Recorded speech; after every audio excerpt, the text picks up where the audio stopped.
Amados irmãos, uma boa noite, graça e paz, que essa paz de Jesus possa estar sendo contemplada no seu coração e você possa estar sentindo a presença do Todo-Poderoso.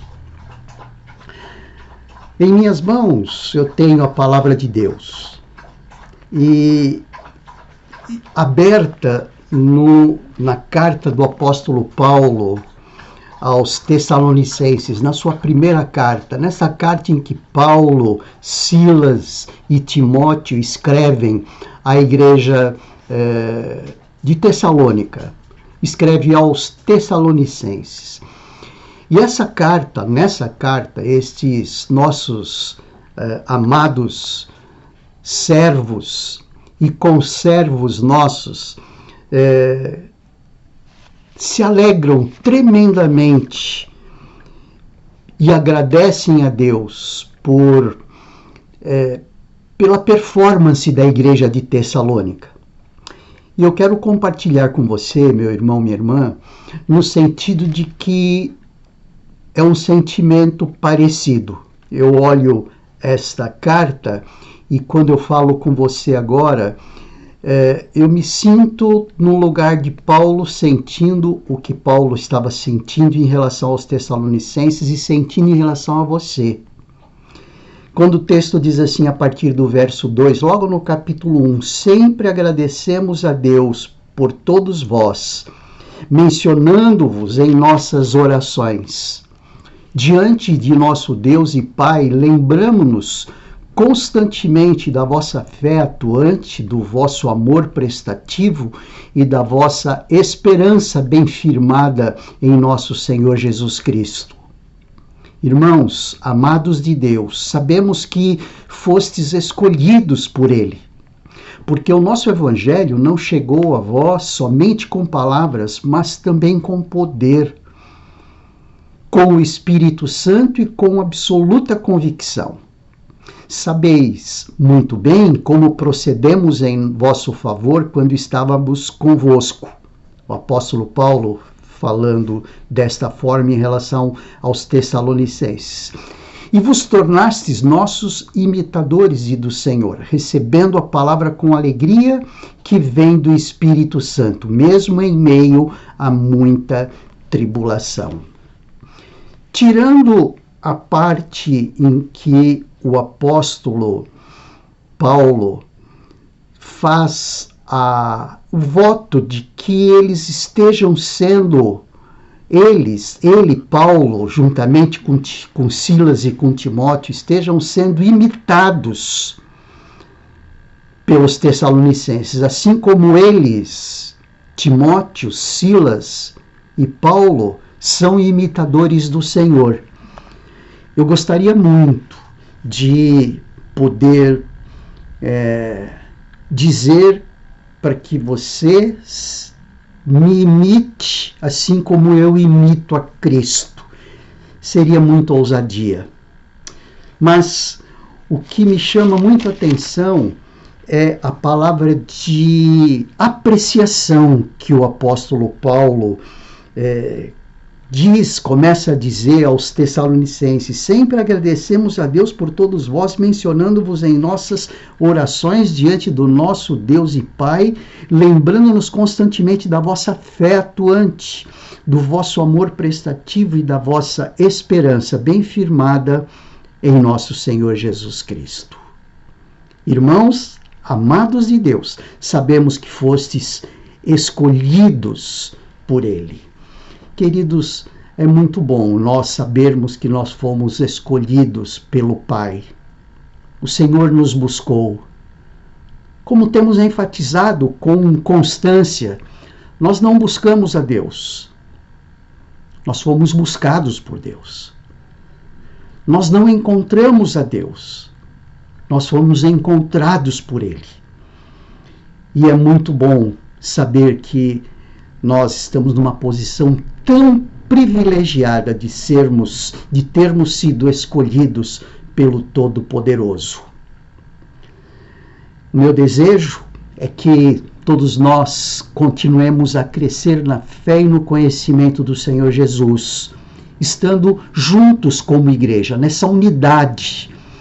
E assim como nós vamos refletir um pouquinho hoje sobre a comunhão, que a nossa comunhão reflita a comunhão do Pai, do Filho e do Espírito Santo, a comunhão da Trindade, carregada com todos os seus atributos, com todas as suas características, com todas as características que uma comunhão deve ter: sinceridade, amor, vínculo forte, paciência de uns para com os outros.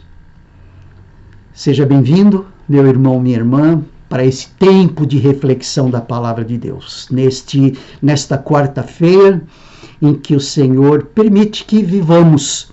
Estamos vivos, estamos acesos, a nossa lâmpada está acesa.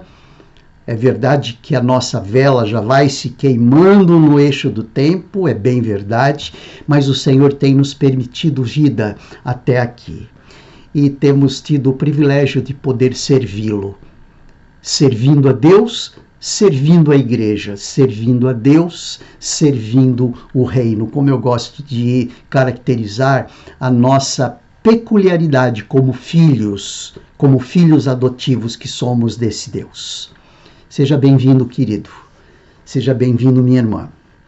Vamos orar. Feche os seus olhos e vamos agradecer a Deus pelo privilégio que temos de sermos dele e termos sido escolhidos por ele.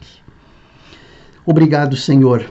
Obrigado por podermos experimentar essa comunhão com o Senhor. Obrigado por podermos sentir a tua presença. Obrigado por termos a convicção de que fomos escolhidos, chamados, buscados pelo Senhor, pela tua graça e pela tua misericórdia. Realmente, o Senhor é muito misericordioso para conosco. Em nós mesmos não há condições de nós estarmos te encontrando, te buscando e te escolhendo. Mas a tua graça e as tuas misericórdias fizeram isso para conosco. Te agradecemos. Em nome de Jesus. Amém.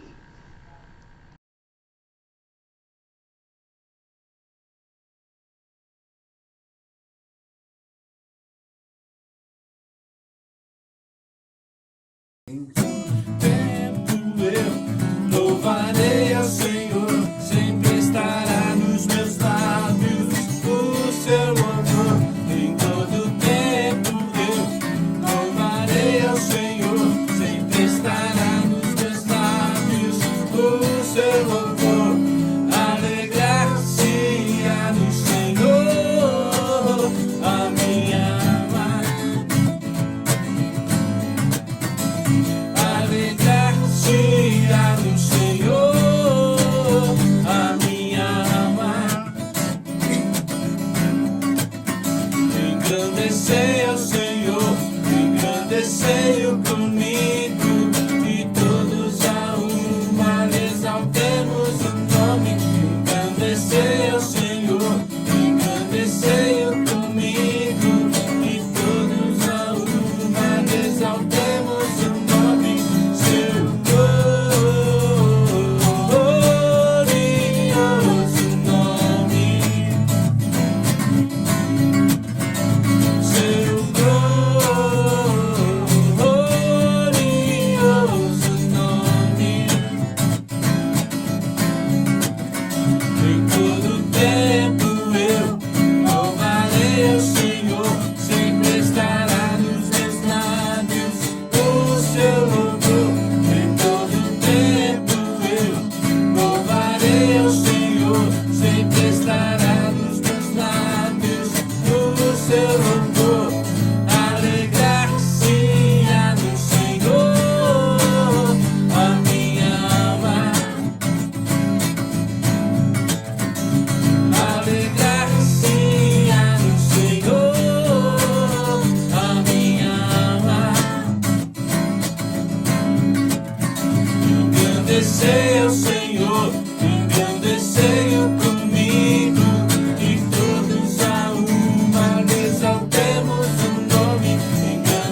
Queridos irmãos, nós queremos continuar aquela conversa que começamos quarta-feira passada, quando falamos sobre uma igreja sob um forte impacto, sobre um grande impacto.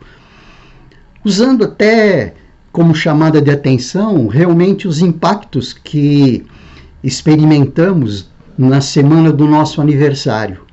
Mas mostrando que o verdadeiro impacto, o impacto mais significativo, é aquele que nós vimos no texto de Atos, no capítulo 2, a partir do versículo 42. Na realidade, foi uma chamada de atenção, uma tomada de atenção mesmo para que a gente pudesse associar esse impacto, não aquele circunstancial do aniversário da igreja, mas o impacto grandioso daquele sermão do apóstolo Pedro, logo depois do batismo, da chegada do Espírito Santo, naquele nascedouro da igreja. Eu gostaria de ler o texto novamente, que está ali em Atos, no capítulo 2, do versículo 42 ao versículo 47. Relembrando você que esse texto é um desdobramento dessa mensagem do apóstolo Pedro, quando cerca de 3.000 pessoas tomaram uma posição recebendo Jesus no seu coração e inclusive foram batizados. Sem entrar nos detalhes ou nas conjecturas de como tenha sido esse batizado, mas o mais importante é entendermos o que o texto está dizendo ali a partir do versículo 42, e que está no próprio versículo do 42 o conteúdo destas, a partir de quarta-feira passada, de da reflexão sobre esses 4 pilares do cristianismo. O versículo 42 diz assim: e eles perseveravam no ensino dos apóstolos e na comunhão, no partir do pão e nas orações. Então esse é o versículo-chave. Muito embora nós iremos ler os versículos restantes até o versículo 47, mas o que nós queremos destacar é o conteúdo desse versículo 42. E o versículo 43 diz assim: em cada um havia temor, e muitos sinais e feitos extraordinários eram realizados pelos apóstolos. Todos os que criam estavam unidos e tinham tudo em comum. Vendiam suas propriedades e bens e os repartiam com todos, segundo a necessidade de cada um. E perseverando de comum acordo todos os dias no templo e partindo o pão em casa, comiam com alegria e simplicidade de coração, louvando a Deus e contando com o favor de todo o povo. E o Senhor lhes acrescentava a cada dia os que iam sendo salvos. O que nós pudemos perceber é que o versículo 42 é um desdobramento desse grande sermão do apóstolo Pedro, bem como a pergunta que o povo lhes estava fazendo: que faremos então, irmãos? E a resposta foi aquela em que o versículo 40 diz: e os aconselhava e exortava com muitas outras palavras, dizendo: salvai-vos desta geração perversa. Agora, o versículo 42 tem como conteúdo o pilar, os 4 pilares do cristianismo. E nós nos propusemos nessas 4 semanas, hoje a segunda semana, segunda quarta-feira, falar sobre esses 4 pilares, não é? Versículo 42 diz: e perseveravam no ensino dos apóstolos e na comunhão, no partir do pão e nas orações. E o restante do versículo 43 ao 47 é um desdobramento dos 4 pilares. Então, esses 4 pilares bem fincados no solo permitia que houvesse o desdobramento do ser igreja. Como aqueles irmãos viveram a igreja naquele início, naquela gênese, no gênese daquela igreja. Pois bem, só recordando um pouquinho aquilo que nós pudemos dizer. O primeiro elemento, talvez como o pilar mais importante, em cima do qual todos os outros pilares, os 3 pilares, criaram uma estrutura conjunta. Perseveravam nos ensinos dos apóstolos. Os ensinos dos apóstolos tinham a ver com todos os ensinos que o Senhor Jesus havia passado para os discípulos nos 3 anos nos quais eles viveram juntos, nos quais eles estavam juntos. Então, tudo aquilo que Jesus ensinou para os apóstolos foi exatamente isso que Jesus, na sua ascensão, disse para que eles fizessem discípulos, ensinando-os, os discípulos, batizando-os em nome do Pai, do Filho e do Espírito Santo, e ensinando-os a cumprir tudo aquilo que ele havia ensinado. Então, na realidade, a base desse ensino dos apóstolos era tudo aquilo que Jesus ensinou nos 3 anos que estivera junto com eles, com os discípulos. Todas as cartas do apóstolo Paulo, as 13 cartas do apóstolo Paulo, estão fincadas nos ensinos dos apóstolos.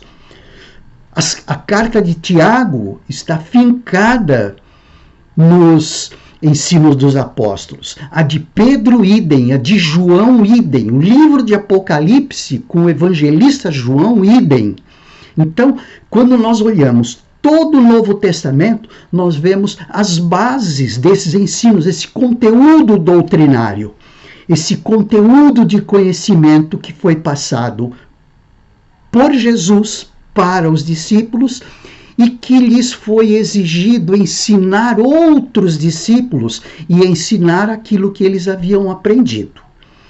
Inclusive, na quarta-feira passada, nós dissemos que foi colocado ali, naquele momento, um grande jardim de infância, com mais 3.000 pessoas, para que os professores, os discípulos, os apóstolos, os discípulos até então discipulados e os apóstolos que discipularam esses primeiros discípulos, estavam ensinando. Então, esse é o grande conteúdo. A base desse conteúdo é Cristo. A base desse conteúdo é o que Deus fez por nós, entregando-se na cruz na pessoa de Jesus, o Emanuel, o Deus conosco, se apresentou ali na cruz para que o ser humano pudesse ser reconciliado com Deus. A partir desse momento, o homem, então, começa uma nova fase. A fase de ser transformado num novo homem. A fase de ser transformado segundo Cristo. A fase de deixar gradativamente, o mais rápido possível, estar sendo a semelhança de Adão e o mais rápido possível estar se conformando à imagem de Jesus Cristo. Então esse é o âmago do cristianismo. O ser humano, o elemento principal do ser humano, a razão do porquê do ser humano está nesse ponto.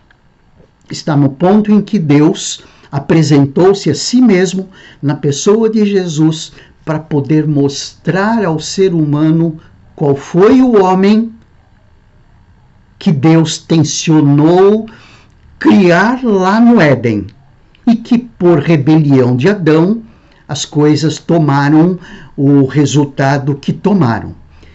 Então, o elemento principal do ser humano é estar olhando para Jesus agora, para que assim ele pudesse fazer o seu retorno para Deus. Então isso foi o que nós vimos de maneira muito rápida na quarta-feira passada. Esse é o pilar mais importante. Quando Jesus diz, eu sou o caminho, a verdade e a vida. Ninguém vem ao Pai senão por mim. Porque Deus amou o mundo de tal maneira que deu seu Filho unigênito para que todo aquele que nele crê não pereça, mas tenha a vida eterna. Então nós fomos criados para a eternidade. Nós não fomos criados para viver o aqui e agora como estamos agora, como vivemos no momento. Nós não fomos criados com o objetivo final de nascermos e depois morrermos. Nós fomos criados originalmente para estarmos em companhia do Criador. E o que Jesus Cristo veio fazer foi exatamente isso: dar condições para que nós reiniciássemos esse processo. O processo de recriação do homem. E aí, depois, no final dos tempos, tudo aquilo que Deus criou e que está corrompido pelo pecado, inclusive o nosso ecossistema, como dissemos no domingo à noite, que está em perturbação, haverá de ser recriado. Então, estamos nos encaminhando para uma nova criação. Uma nova criação. O primeiro alicerce, o primeiro pilar do cristianismo é a doutrina dos apóstolos. É exatamente isso que os apóstolos aprenderam de Jesus. E é exatamente isso que Jesus ordenou que os apóstolos fizessem. Fizessem discípulos e tornassem conhecido tudo aquilo que eles haviam aprendido. Aquela igreja estava sob um forte impacto. Que nós também, como Igreja de Jesus, possamos estar vivendo a cada dia esse novo impacto. O impacto de estarmos sendo recriados à imagem de Jesus, através dessa doutrina dos apóstolos, esse ensino dos apóstolos. Mas eu quero caminhar um pouco, caminhar no sentido de que nós pudéssemos estar refletindo um pouco sobre um desdobramento desse pilar, o ensino dos apóstolos, que é a comunhão. Como o texto do versículo 42 diz: e eles perseveravam no ensino dos apóstolos e na comunhão. A comunhão é o segundo pilar do cristianismo, como mostrado aqui no livro de Atos. A comunhão é colocada de maneira muito clara no 9º artigo do Credo dos Apóstolos. Naquilo que nós conhecíamos, quem participou da Igreja Católica recitava sempre o Credo dos Apóstolos. Faz parte, a comunhão dos santos faz parte do Credo dos Apóstolos. É o 9º artigo, que diz: eu creio na Santa Igreja Universal. A palavra Santa Igreja Católica significa universal. Não a Igreja Universal como uma vertente do cristianismo. Não. A palavra católico significa universal. Então, Igreja Universal. Creio na Santa Igreja Católica, na comunhão dos santos. Eu só quero pegar esse elemento desse nono artigo do Credo dos Apóstolos. É a vida dos apóstolos. É a simplificação, é o resumo, melhor dizendo, é o resumo de tudo aquilo que Jesus havia ensinado para os discípulos. Tudo aquilo que Jesus havia ensinado. E o que ele ensinou foi que houvesse essa comunhão. E de maneira objetiva, o que significa então essa comunhão? Essa comunhão significa uma ligação, um vínculo que os crentes têm uns em relação aos outros. Porque quando se fala em igreja, na Bíblia, quando se fala em igreja, no Novo Testamento, não se fala em construções, se fala em pessoas. Igreja é uma reunião de pessoas, é uma conjunção de crentes, é uma união de crentes em Cristo Jesus, como nós temos afirmado sempre. Então, quando se fala em comunhão, se fala em uma ligação forte, uma ligação íntima que os crentes têm uns em relação aos outros. É isso que o Credo dos Apóstolos diz ali quanto a ser comunhão dos santos, constituídos por todos ou de todos os crentes verdadeiros. Crentes verdadeiros são aqueles que foram justificados por Cristo Jesus. Quando nós olhamos um texto de 1 aos Coríntios, no capítulo 6, versículo 11, e até se referindo aí num contexto bem próximo do versículo 9 ao versículo 10, ou seja, que nós éramos antes caluniadores, éramos ladrões, éramos avarentos, estávamos longe de Deus.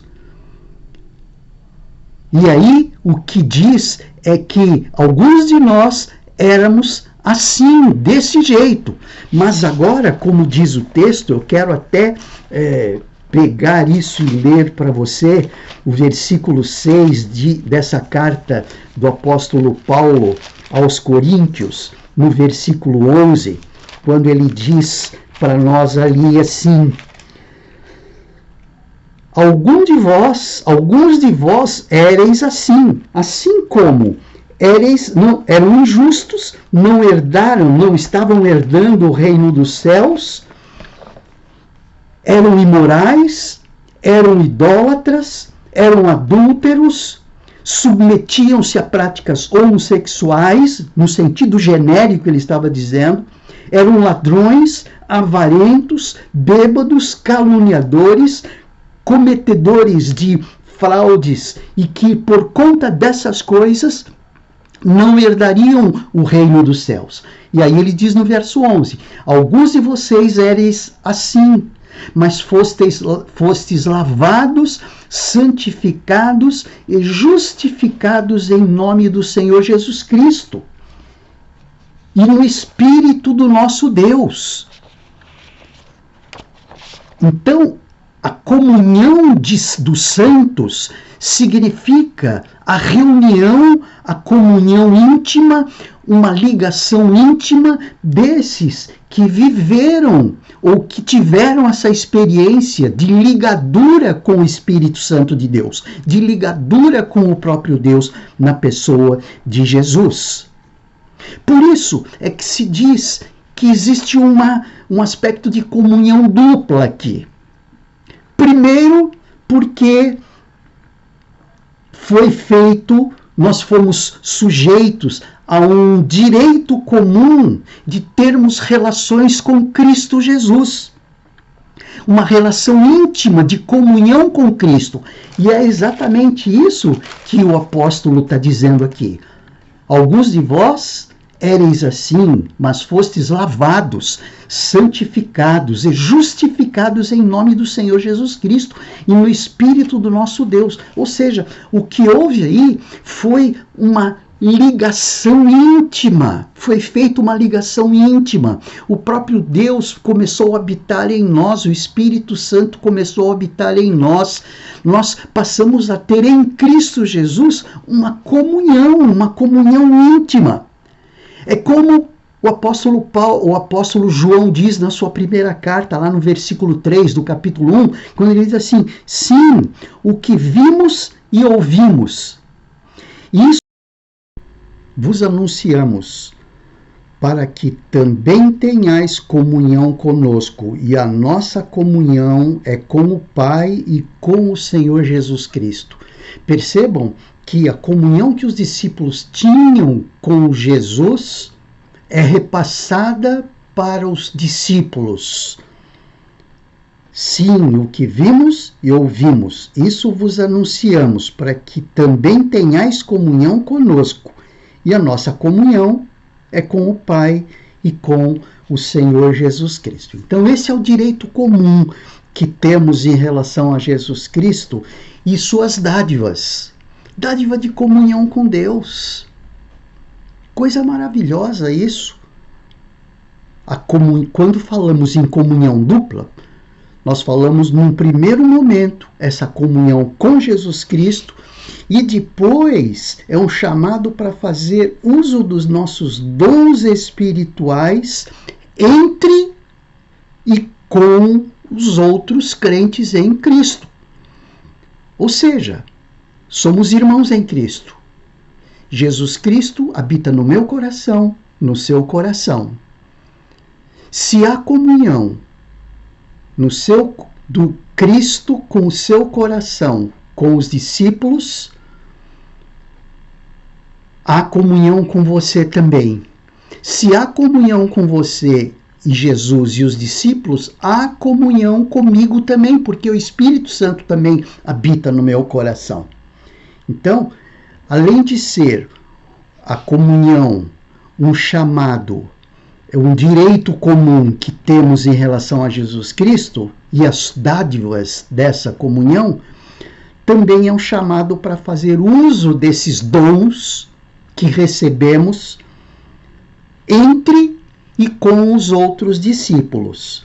É como o apóstolo Paulo fala em Filipenses. Em Filipenses, no capítulo 1, versículo 2, ele diz assim: portanto, se há alguma exortação, alguma consolação de amor, alguma comunhão no Espírito, se há qualquer sentimento profundo ou compaixão, complete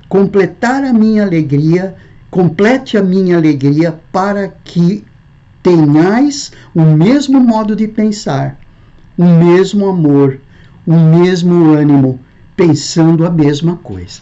Então, veja que a comunhão inicial, que é um direito comum com Cristo, ela é repassada para a comunhão entre aqueles que são de Cristo. Isso é a comunhão como pilar. Por isso que ele é um pilar. O apóstolo Paulo usou a figura dos tijolinhos. Uma igreja não são uma conjunção daqueles tijolos de barro, mas é a união desses tijolinhos que somos nós, cada um de nós um tijolo. Cada um de nós, e juntos nós fazemos a igreja existir, a igreja acontecer, não o templo.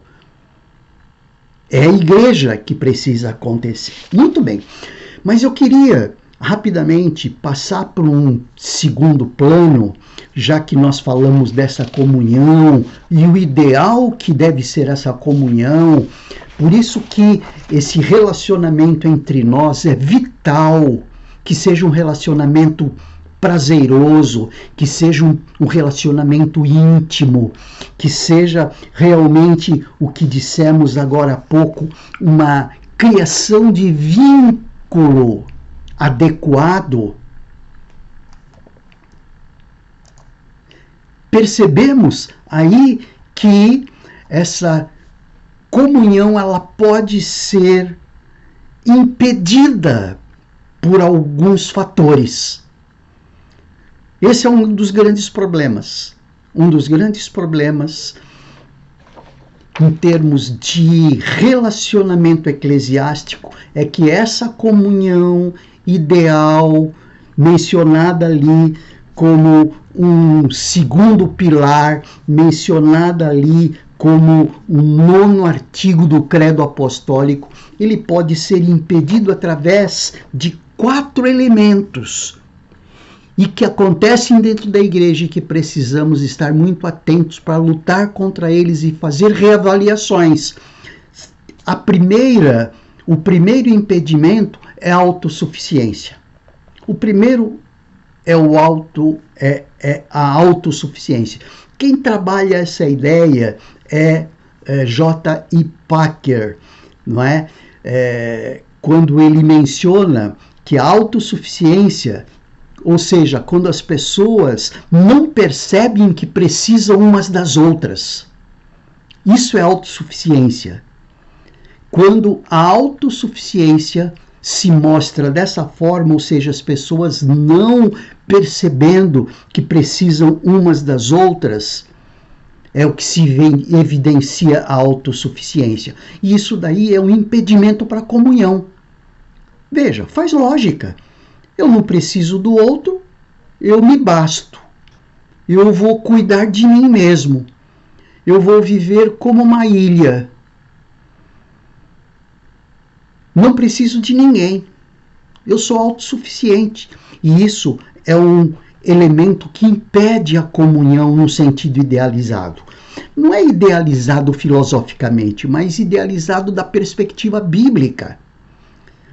Quando nós vemos, por exemplo, em Hebreus, no capítulo 5, versículo 12, ele diz: de fato, embora já devesseis ser mestres, ainda precisam que alguém vos ensine de novo os princípios elementares da palavra de Deus, e vos tornastes necessitado de leite e não de alimento sólido. Veja, chamam assim de criança.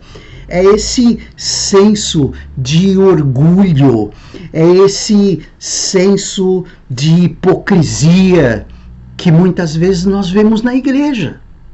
As pessoas pensando uma coisa, sentindo uma coisa e fazendo outra coisa, demonstrando piedade, demonstrando um relacionamento amoroso, mas por dentro dando luz a essa autossuficiência, fazendo com que essa autossuficiência se evidencie.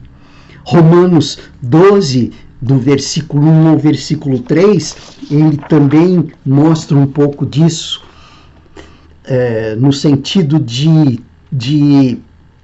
nos chamar a atenção, quando ele diz ali, é um texto que todos nós conhecemos: portanto, irmãos, exorto-vos pelas compaixões de Deus que apresenteis o vosso corpo como sacrifício vivo, santo e agradável a Deus, que é o vosso culto racional. E não vos amoldeis aos esquemas desse mundo, mas sede transformados pela renovação da vossa mente, para que experimenteis qual seja a boa, agradável e perfeita vontade de Deus. Porque pela graça que me foi dada, digo a cada um dentre vós, que não pense de si mesmo mais do que convém, mas que pense de si com equilíbrio, conforme a medida da fé que Deus repartiu a cada um. Ou seja, não pode existir esse sentido de autossuficiência. Meu irmão, eu preciso de você. Minha irmã, eu preciso de você. Nós precisamos uns dos outros. Quando nós olhamos para os membros do nosso corpo, nós percebemos o como e o quanto cada um dos membros do nosso corpo precisam uns dos outros. Na comunicação, na funcionalidade natural do nosso corpo. Cada parte tem a sua função. Cada parte é interdependente uns dos outros. Né? Interdependente uns dos outros é quase como um pleonasmo. É interdependente, somos interdependentes uns dos outros. Então, não cabe aqui a autossuficiência. Muito embora essa autossuficiência é um elemento muito marcante na igreja. Aliás, sempre foi muito marcante na igreja de Jesus. Então, esse é um dos elementos. Precisamos tomar cuidado com isso.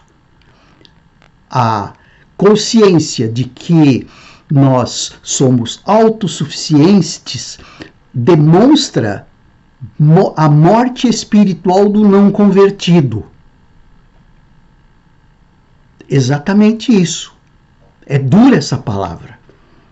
Demonstra necessidade de leite espiritual. Precisamos uns dos outros. Precisamos uns dos outros. O segundo elemento que impede a comunhão é o formalismo. Comunhão não é envolvimento na adoração pública. Não é essa comunhão. Não é essa comunhão que quando cantamos, falamos um para o outro que eu preciso de você. Não, isso é uma adoração pública. Não que não tenha valor, mas ela pode não passar de simples formalismo. Podemos estar sendo autossuficientes na nossa maneira de pensar, na nossa maneira de viver, na nossa maneira de relacionar, estarmos cantando isso, estarmos demonstrando exteriormente isto. Normalmente, no momento de ceia, essa comunhão mais íntima precisa ser levada muito a sério. Muito a sério. Nós vamos ver na próxima quarta-feira o partir do pão, o significado do partir do pão nesse texto de Atos, no capítulo 4, no capítulo 2, versículo 42. A comunhão mais íntima, necessária, principalmente no partir do pão. Quando a luz da comunhão íntima com o Pai na pessoa de Jesus, não há nenhuma ligação em autossuficiência. Ou seja, ligado com o Pai e não ligado com pessoas. Não existe. Se estamos ligados com o Pai, se estamos ligados com Cristo, nós somos inerentemente ligados uns com os outros e dependentes uns dos outros. Então, um deles é a autossuficiência, um dos problemas, um dos elementos que impedem a comunhão, e o outro é o formalismo. O outro, muito claramente nós percebemos isso porque é tão comum, que é a amargura, que se expressa por constantes atitudes de hostilidade, amargura de coração, através de talvez um orgulho ferido, através de um senso de injustiça percebido nos relacionamentos, o que é comum, ou mesmo na inveja, ou por dons ou posição eclesiástico-social, por questão de maus tratos. Então, são elementos que provocam e proporcionam essa amargura de coração e que se desdobra em termos de controvérsias, em termos de frieza relacional, em termos de maledicência, de protestos divisionais, ou seja, protestos que fazem e que formam divisões na igreja. Olha só, a amargura no coração provocada por esses elementos tão comuns nos relacionamentos, que é orgulho ferido, senso de injustiça, inveja, maus tratos, e que retroalimenta o sistema em termos de controvérsia, de esfriamento pessoal. Então, as amarguras fazem com que nós nos distanciemos daquele ou daquela que feriu o nosso orgulho, daquele ou daquela que nos injustiçou. Então, essa frieza espiritual, ele só está retroalimentando o sistema de amargura. E esse sistema de amargura vai dando luz a uma série de resultados, a ponto das pessoas não cumprimentarem umas às outras, a ponto das pessoas não quererem conversar umas com as outras, quanto menos orar uns pelos outros, quanto menos ajudar uns aos outros. Ou seja, todo o aspecto relacional vai pelo ralo. Que ninguém se abstenha da graça de Deus, como diz o texto de Hebreus capítulo 12, versículo 15, ele diz exatamente isso, que ninguém se abstenha da graça de Deus, que nenhuma raiz de amargura brotando vos perturbe, e muitos sejam contaminados por meio dela. Então esse é o terceiro elemento que impede a comunhão. Uma delas é a autossuficiência, a outra delas é o formalismo, esfriamento, a outra delas é a amargura no coração. Por isso, não podemos acolher e não permitir nenhum crescimento, nenhum desenvolvimento, nenhum tipo de amargura no nosso coração.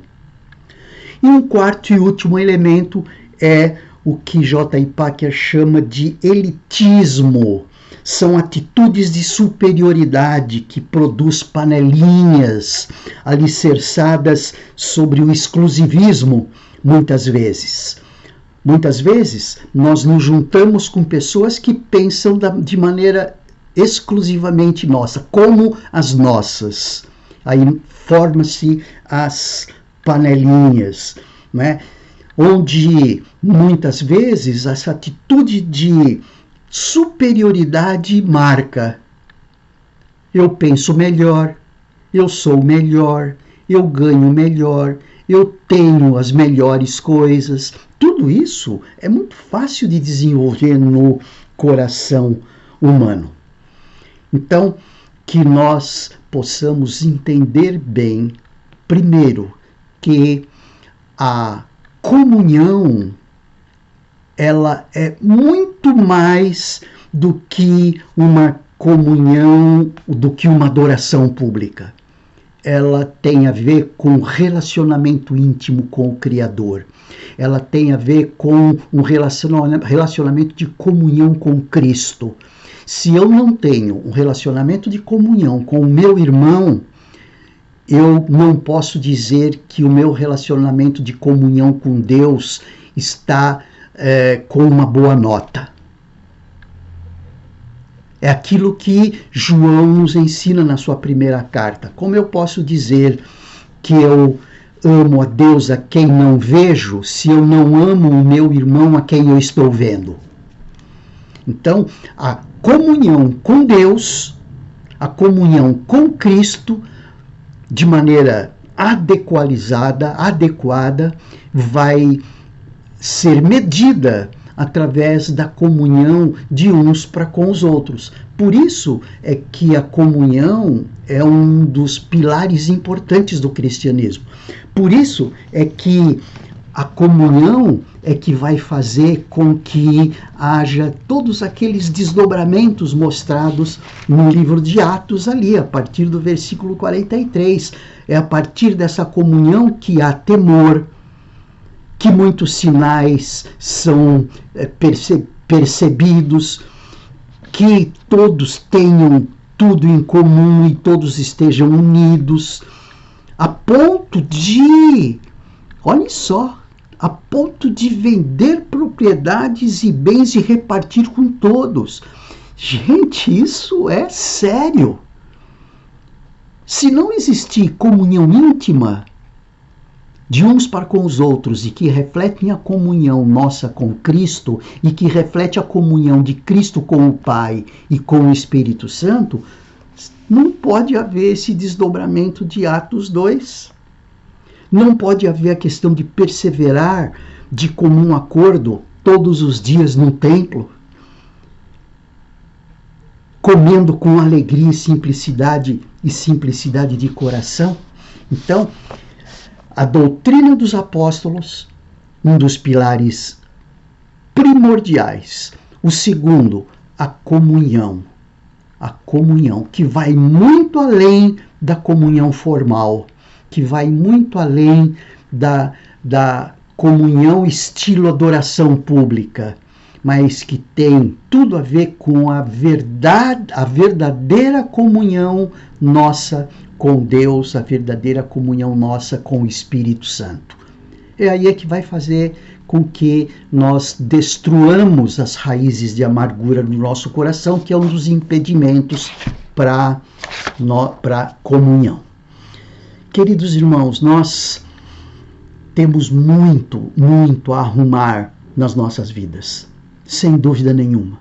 A palavra de Deus, ela tem se mostrado esclarecedora para cada um de nós. Por isso é importante nós estabelecermos esse relacionamento. É muito bom nós estarmos compartilhando isto, porque aprendemos uns com os outros. Nós não somos autossuficientes. Nós precisamos uns dos outros, orando uns pelos outros, ensinando uns aos outros, amando uns aos outros, que são os mandamentos da mutualidade cristã, os alelóis, os mandamentos da mutualidade, uns aos outros, uns aos outros, uns aos outros, através da comunhão. Eu quero orar com você. Eu peço que você feche os seus olhos e vamos agradecer a Deus e pedir que o Senhor alicerce cada vez mais o nosso coração desse conhecimento que só pode vir da sua palavra maravilhosa. Obrigado, Senhor Deus. Obrigado por podermos experimentar da tua graça. Obrigado porque podemos, através da tua palavra, através da doutrina dos apóstolos, através dos ensinos que Jesus passou para os discípulos e os discípulos para outros, de outros para outros, até chegar a cada um de nós. Cada um de nós foi discipulado por alguém, cada um de nós foi apresentado a Jesus como nosso único e suficiente Salvador. Nós te pedimos, ó Deus, que essa segunda coluna do cristianismo possamos entender de maneira mais séria, que é a comunhão. E que nenhuma autossuficiência, que nenhum formalismo, que nenhuma raiz de amargura e que nenhum sentimento elitista impeçam essa nossa comunhão e o amor mútuo possa ser visto e possa ser desejado por este mundo. É a nossa oração que fazemos em nome de Jesus. Amém.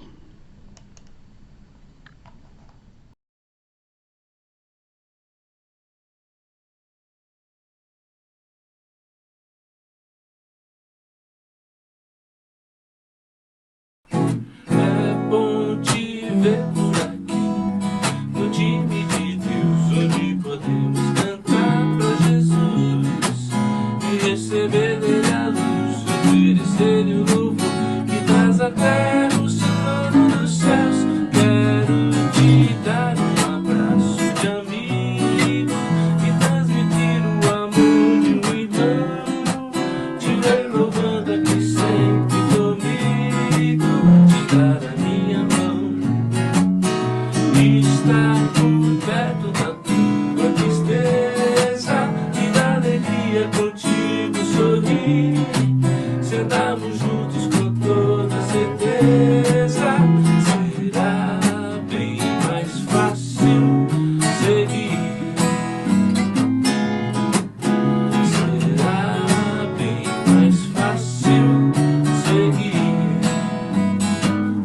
É bom te ver por aqui, no time de Deus, onde podemos cantar pra Jesus e receber dele a luz, oferecer-lhe o louvor que traz até no trono dos céus.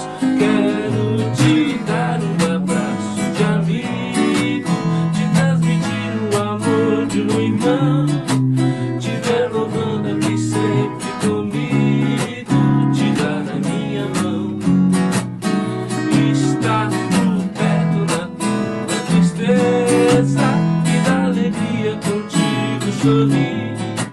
Se andarmos juntos com toda certeza, será bem mais fácil seguir. Será bem mais fácil seguir. Pois bem, meus amados, nós estamos chegando ao final desse nosso encontro, desse tempo em que pudemos reservar no meio da semana. Isso sem contar o encontro de ontem de oração, o encontro do Ministério de Intercessão ali às 14h30 na rua Cavour, número 57, onde nos reunimos com regularidade. Mas nos despedimos agora, mas antes eu gostaria de reforçar com você a nossa agenda para sábado. Esse sábado estaremos juntos como casais para estarmos jantando juntos, num jantar de casais bem gostoso ali na igreja. Participe disto, faça as suas inscrições. É importante que as suas inscrições sejam feitas até hoje, até para que possamos dar as providências necessárias na quantidade certa de tudo aquilo que temos planejado e programado. Reafirmação de votos, sempre devemos fazer, sem dúvida nenhuma, tantas vezes quantas pudermos. Mas no próximo sábado será um momento importante de renovação de votos entre esposo e esposa. Participe, tempo maravilhoso teremos no próximo sábado. E que o Senhor te abençoe e te guarde, que o Senhor faça resplandecer o seu rosto sobre ti e tenha misericórdia de ti, que o Senhor sobre ti levante o seu rosto e te dê a paz. Amém. Uma boa noite a todos e um bom descanso.